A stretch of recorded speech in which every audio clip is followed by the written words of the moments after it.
Hey everybody, this is Andrew Benjamin with MMAsucker.com. With us, we have Davion All Day Franklin, who will be taking on Said Sowma at the Bellator 274 next Saturday. And you can catch on the Showtime channel and the Showtime app. Davion, really appreciate your time with us. Thank you very much. Yes, sir. My first question to you is, how is looks like you just got out of a training session. How is training going? How are you feeling physically, mentally?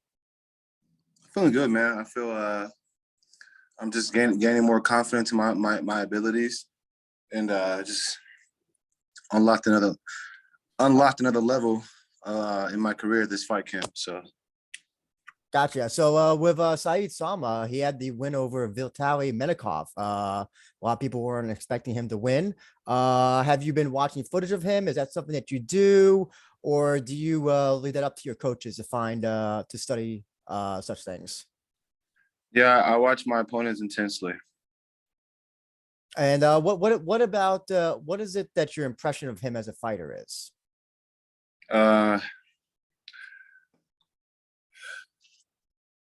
I really can't say. I mean, I guess he's not backing down from any fights. That's what I would say. Gotcha. And so with this fight coming up, anything different in your fight camp? Any different preparations? Any sort of thing that's or is it just business as usual? It's business as usual, but just made sure to put a lot of emphasis on my cardio because I know like that's this guy's only hope against me. And, so when you say his only hope, you mean dragging out the fight longer? Yeah, yeah, I mean, yeah. for a heavyweight, you are very fast for And I'm very strong. so and is that something that you've always been, or is that something you've gotten, just it's progressively gotten that way the more you've trained since starting out as a fighter? Do you mean have I always been athletic? Well, I mean, like the speed and the power. Like I don't know, like, from your first fight till now, have you gotten stronger? Have you gotten faster? Have No, I just think I just hone my craft more. Mhm. I've always had the natural abilities, but um, I've always been fast. I've always been strong. I've always been explosive and powerful, even when I wrestled and played football. Gotcha. Now, if you, how do you see this fight going? You think this is gonna go beyond the first round, or you think this is gonna be another first round knockout for you? Uh, I don't really know. I can't really predict how the fight's gonna go. I've learned my lesson. But I would tell you this: I'm looking for a finish as always.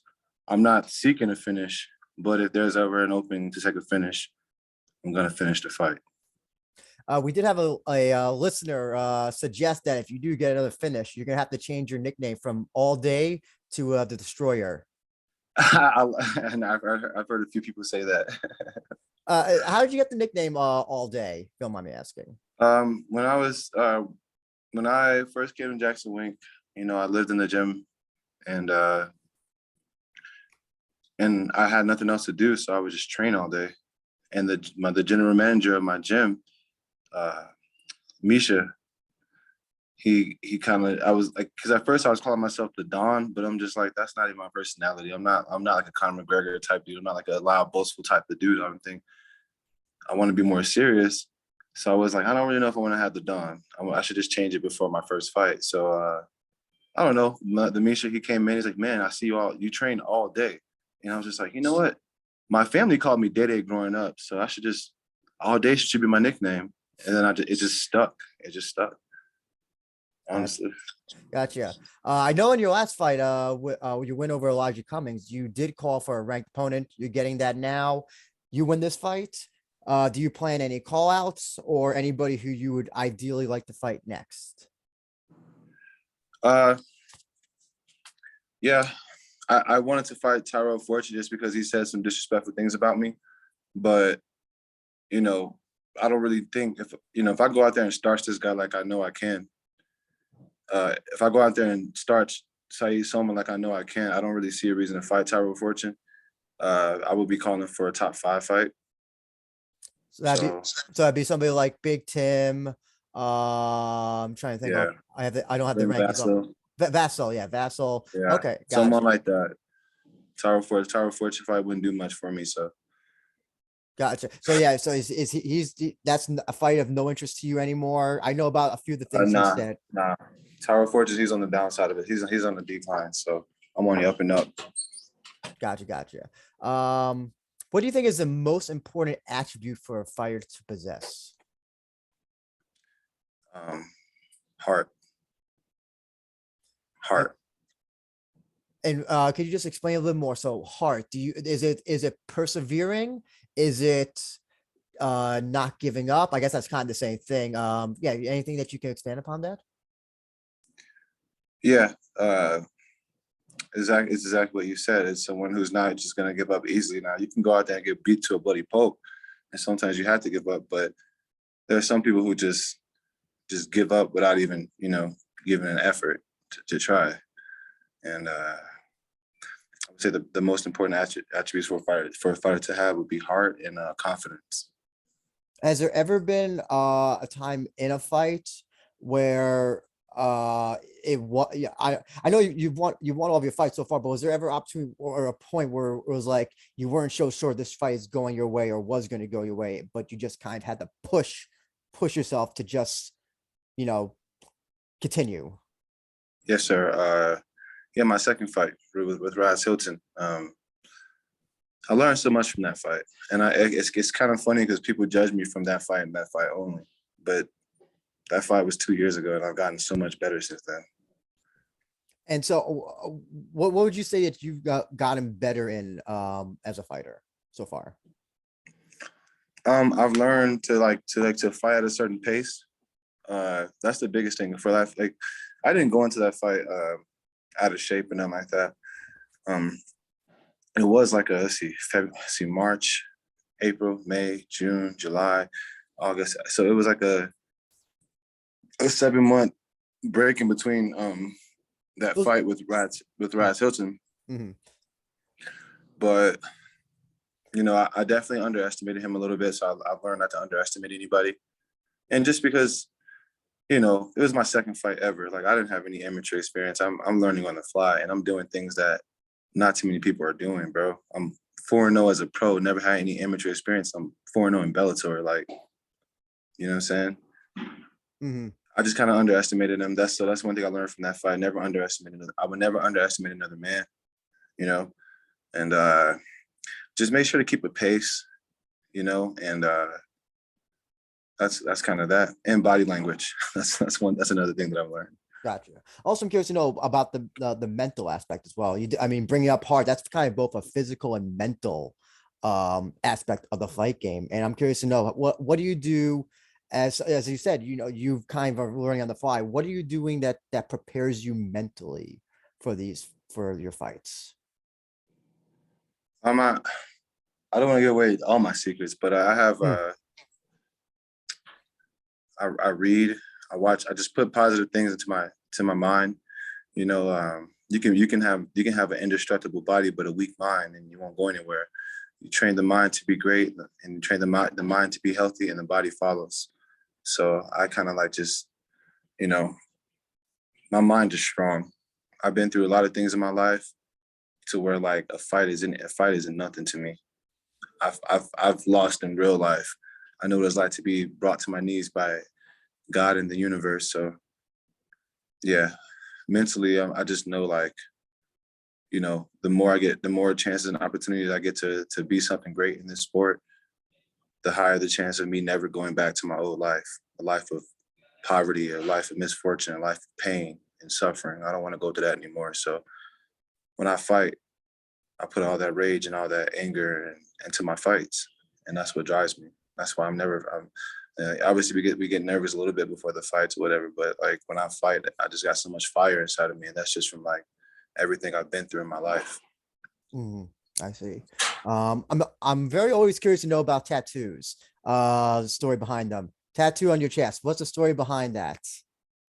Mind in one place, heart in another. Just my story of my life. I've always been conflicted. I'm a Gemini, and I've always like a dual personality, and it's just the good and the bad, and trying to simplify it. It's like the good and the bad, the positive and negativity.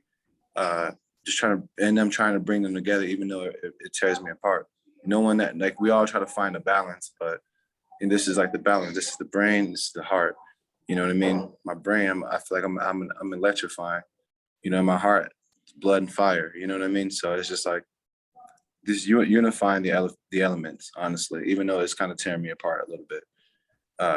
That's kind of what I'm trying to do in my life, and MMA is helping me do that. MMA is helping me become whole. Mm. Oh, I see. I see. So before you fight, do you have any sort of pre-fight ritual? Do you say a Yeah, prayer or do breathing act? Is there anything that you just do just get in that zone? yeah, just like affirmations and stuff like that. Yeah, and prayers. 1 second, brother. Oh yeah, no, take your time. Take your time. I'm in the gym right now. That's totally fine. That's totally fine.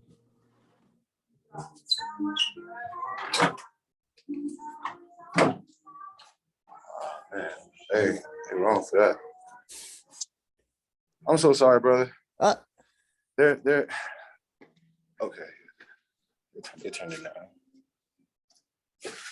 All right. All right. What was your question now? sorry. A pre-fight ritual. Do you like what is it that you do right before you go out into the do you do your walk? A lot of visualizations. Eventually, like I think by the time of the whole day, it's just about just turning myself into a fight week is really just me turning myself into like a different person. Honestly, like by the time I make that walk, I feel numb. Like I said it I said it a couple weeks ago in the post I made. Like when I fight like a madman, but I don't feel myself. I just feel like possessed. I do. I just feel like something takes over my body. And the Mhm. whole fight week, I'm just I'm thinking about all the things that brought me to fighting. I'm thinking about like I just think about the bad stuff because I can't go through my life thinking about that kind of stuff. Gotcha. Well, I've also heard some fighters also describe it as kind of like an out of body experience, almost. Yeah, yeah. Uh, That's kind of like what it is.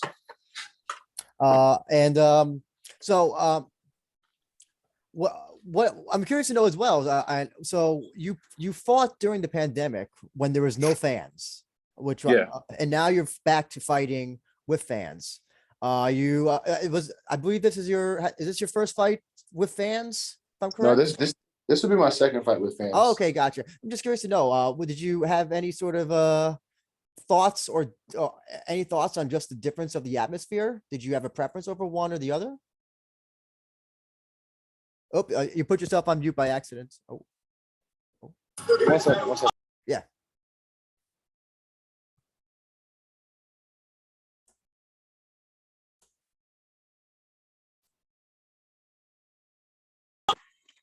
Sorry, bro. This guy had this music up loud.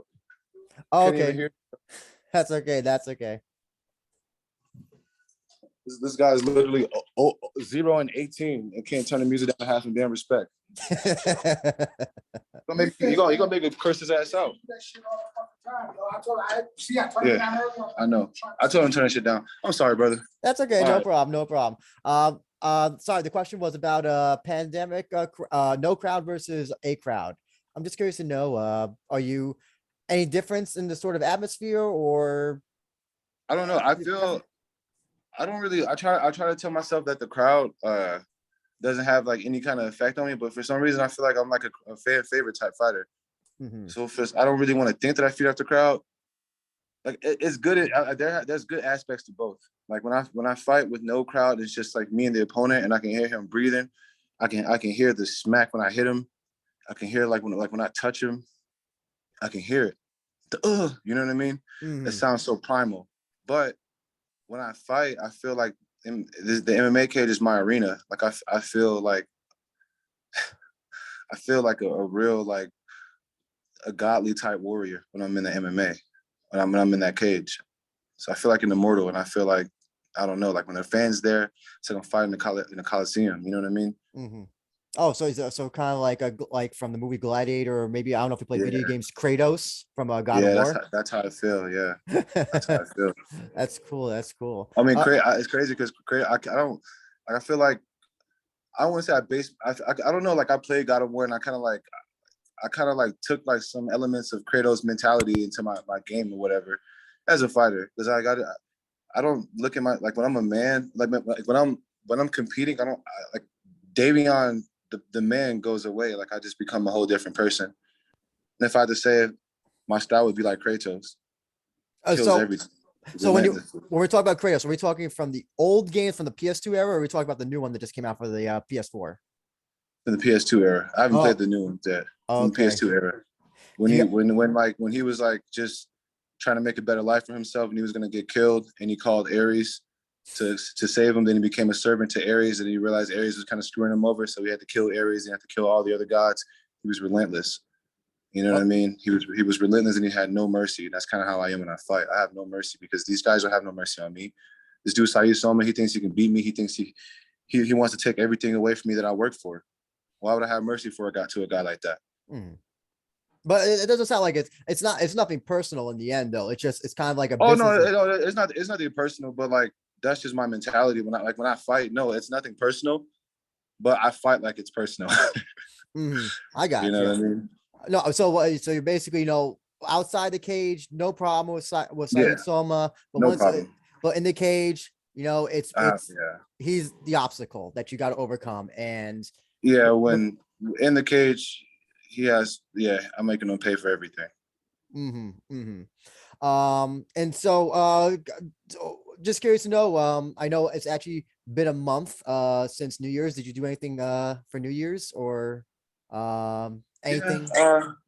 yeah, just nothing too crazy. I just had some friends over and we just did some affirmations and we did like this thing called like the melt. I think it's the burning pot. We just wrote like a bunch of things that we want to change about our lives, like things that makes us like unhappy about ourselves or stuff like that. We wrote it down on a piece of paper. Then we put it in a burning pot, and then you know, we stood in a circle and we kind of set it out. We said everything like one thing on our list that made it that's something that we want to change or something that we're not proud of, and we burned it up. We burned it in a burning pot. I thought that was kind of cool. Hey, Andrew, we got to wrap. Okay, gotcha. Any last comment or statement, Davey, that you want to make? Sponsors, social media, all that stuff. The floor is yours. No, I'm just looking forward to going in there and dominating next week. Okay, great, Davey. I really appreciate your time, man. Thank you very much. Yep. Thank you, brother.